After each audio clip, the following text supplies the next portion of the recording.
Le 26 avril 1986, le réacteur numéro 4 de la centrale Vladimir Ilitch Lénine, située à Tchernobyl en Ukraine, explose et provoque une des plus importantes catastrophes nucléaires de l'histoire. La veille de l'accident, les opérateurs commencent un essai technique par une procédure de réduction de puissance du réacteur. Entre 13h et 23h, contrairement au programme initial, le réacteur est maintenu à mi-puissance à la demande du centre de distribution électrique.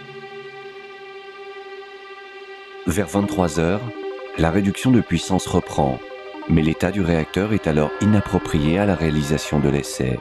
Pressés de rattraper le retard du programme, les opérateurs décident de le réaliser malgré tout. L'essai démarre. Les vannes d'alimentation en vapeur de la turbine sont fermées. La température monte dans le cœur du réacteur et provoque une augmentation de la réactivité. Le réacteur se met à diverger de manière incontrôlable. À 1h23 40 secondes, le chef opérateur ordonne l'arrêt d'urgence. La totalité des barres de commande qui permettent de réguler la puissance du réacteur commence à descendre dans le cœur, mais n'ont pas le temps d'arrêter la réaction en chaîne. À 1h23 44 secondes, c'est l'explosion. La déflagration soulève la dalle supérieure du réacteur d'un poids de 2000 tonnes. Le cœur est à l'air libre. Le graphite prend feu. Plusieurs foyers s'allument.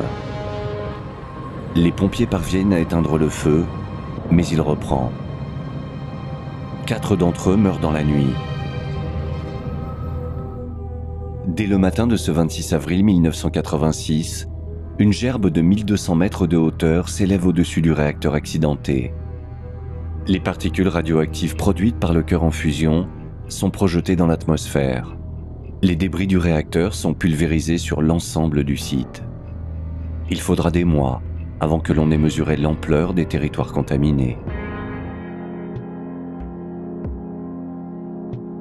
Au total, ce sont près de 12 milliards de becquerels qui en 10 jours partent dans l'environnement.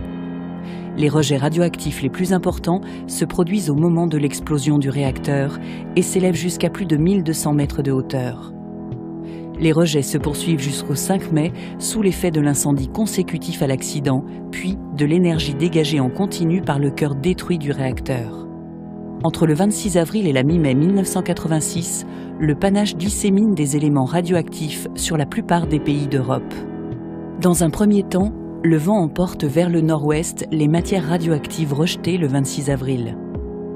Parvenu au-dessus des pays baltes, puis de la Scandinavie le 28 avril, ce panache est rabattu vers l'est, puis vers le sud, ramenant les polluants vers l'Europe centrale et les Balkans.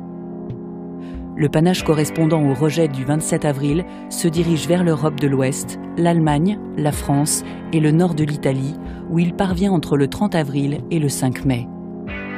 Il est ensuite repris par un vent du sud qui le conduit sur les îles britanniques, épargnant ainsi l'Espagne et le Portugal.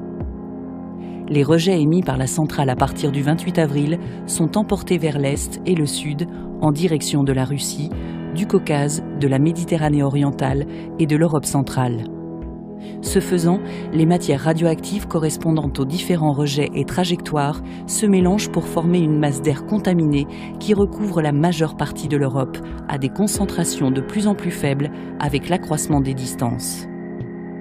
L'IRSN a en outre établi que les dépôts au sol de contaminants radioactifs n'ont été significatifs sur le territoire français que là où les pluies d'averses ont lavé l'atmosphère, avec des conséquences négligeables pour la santé, compte tenu en particulier de modes d'alimentation faisant en général appel à des produits d'origine géographique très variés.